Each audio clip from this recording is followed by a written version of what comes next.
Gálatas 4:18.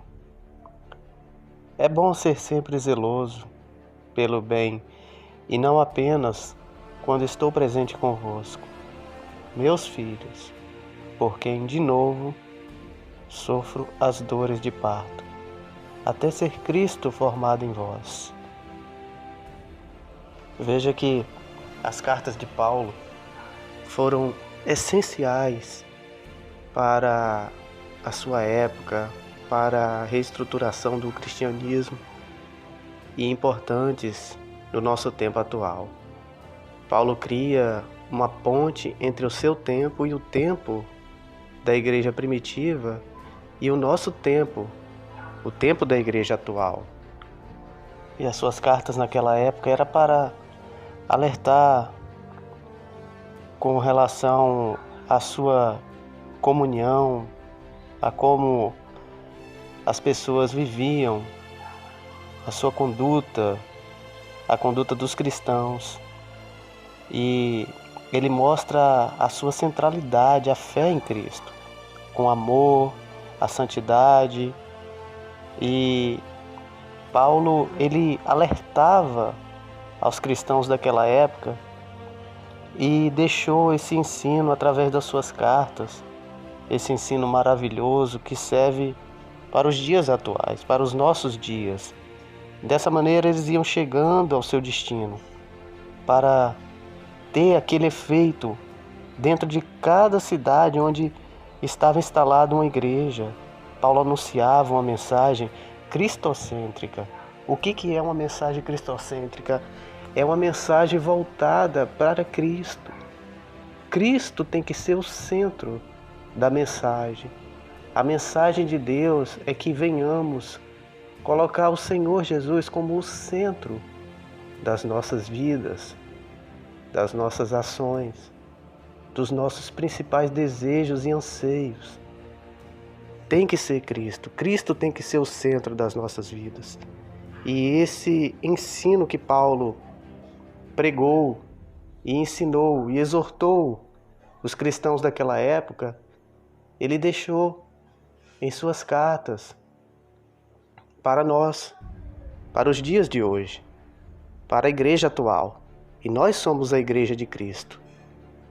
Cristo deve ser o centro da nossa vida, o primeiro, a quem nós devemos dedicar a nossa vida por inteiro, a quem o Evangelho tem que ser anunciado.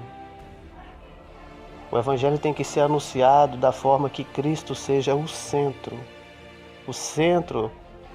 das pregações, o centro do ensinamento, o centro de cada cristão tem que ser Cristo. A mensagem anunciada, o Evangelho anunciado tem que colocar Cristo como o centro das pregações, o centro da nossa vida. O encontro de Paulo com Deus no caminho de Damasco foi essencial. A partir daí, Paulo desenvolve a sua habilidade de um grande pregador, de um grande escritor, de um grande professor para nós, para aquelas pessoas daquela época. E quando Paulo ele tem esse encontro com Deus, ele passa a viver uma experiência nova, ele passa a se tornar um novo homem, ele passa a viver essa comunhão constante com Deus, e ele passa a viver no Espírito, enxergar pelo Espírito, escrever pelo Espírito. A sua vida, que antes era guiada pela escuridão, pelo pecado, agora é conduzida pela luz do céu, que é Deus. E tudo isso não é para ser conhecido como um homem culturalmente da sua época, ou seu nome ser postado como o maior escritor da época. Embora ele tenha inúmeras cartas, inúmeros conteúdos e que mereça seus méritos, mas ele queria que você e eu e aquelas pessoas daquela época tivessem a certeza de que tudo vinha de Deus. Era o Espírito Santo que conduzia a vida de Paulo. Paulo, que perseguia os cristãos, passou a se tornar um homem usado por Deus. Passou a se tornar um escravo de Deus, porque ele entendeu que a obra principal de transformação era Deus que estava fazendo dentro dele. E ele colocou o Senhor como centro da sua vida. E queria passar isso para os cristãos daquela época e para os cristãos de hoje, através das suas cartas, que nós devemos colocar Deus como centro das nossas vidas.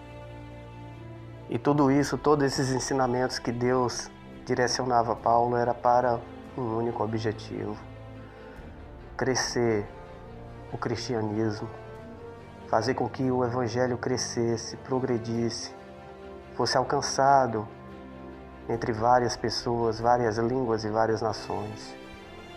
E quem era o centro era Deus. E o Espírito Santo conduziu a Paulo para a única finalidade, que era levar a palavra, que era mostrar que Cristo deveria ser o centro e que a palavra deveria ser pregada e anunciada a toda criatura. O seu valor espiritual extraordinário levantaram uma única bandeira, um único pensamento e a única conduta cristã. A obra de Deus é completa. Tudo que ele quis falar por meio das cartas e pelo seu Espírito foi feito, foi anunciado, foi trabalhado por Paulo. Paulo completou a sua carreira. E hoje nós devemos completar a nossa, levando a palavra, anunciando o Evangelho e essa mensagem cristocêntrica. Que você entenda que Deus, Ele tem que ser o centro da sua vida. As pregações têm que ser voltadas para Cristo. Cristo tem que estar nos púlpitos das igrejas. Cristo tem que estar no seu coração, no seu pensamento. E a palavra do Senhor é que a cruz, ela tem que ter o seu significado, o significado maior de entrega, de preço que foi pago pela sua e pela nossa vida. Que o nosso Senhor fez por nós não tem preço.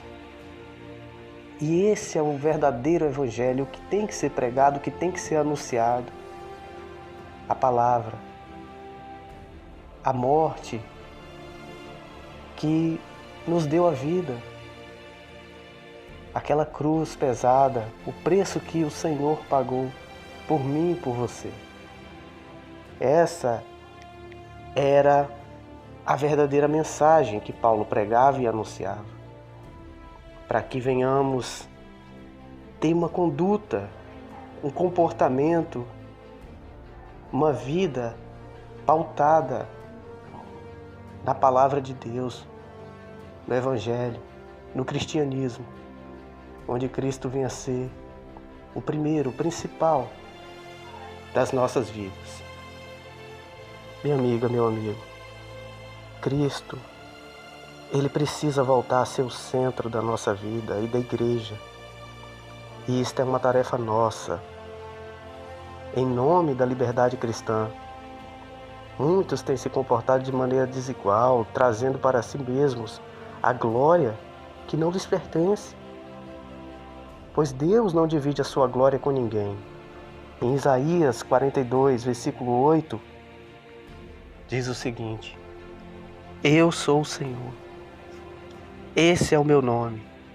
A minha glória, pois, não a darei a outrem, nem a minha honra às imagens de esculturas.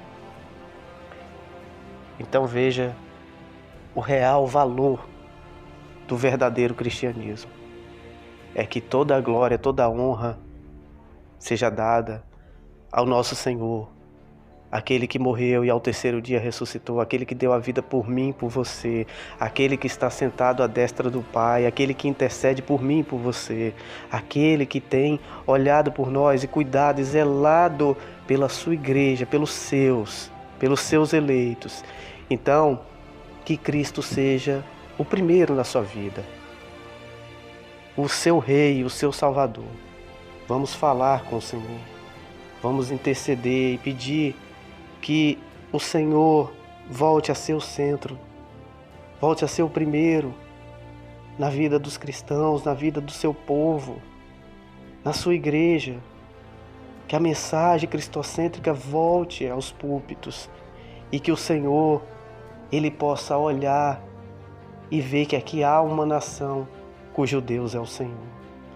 Querido Deus, obrigado pela tua mensagem, pelos teus ensinamentos, pela tua palavra, Pai, porque tu és fiel, Senhor, e o Senhor é o centro das nossas vidas. Queremos que o Senhor seja o centro, meu Deus, das pregações, das igrejas, de todos os lugares onde o teu evangelho chegar, que a mensagem seja voltada para ti, Pai. Que o Senhor seja o centro, que o Senhor venha estar, meu Deus, ocupando o primeiro lugar, porque a tua palavra diz que a tua glória o Senhor não dará a ninguém. E a glória é tua, Pai. A glória é tua porque o preço que o Senhor pagou por nós mostra que toda honra e toda glória seja dada a ti.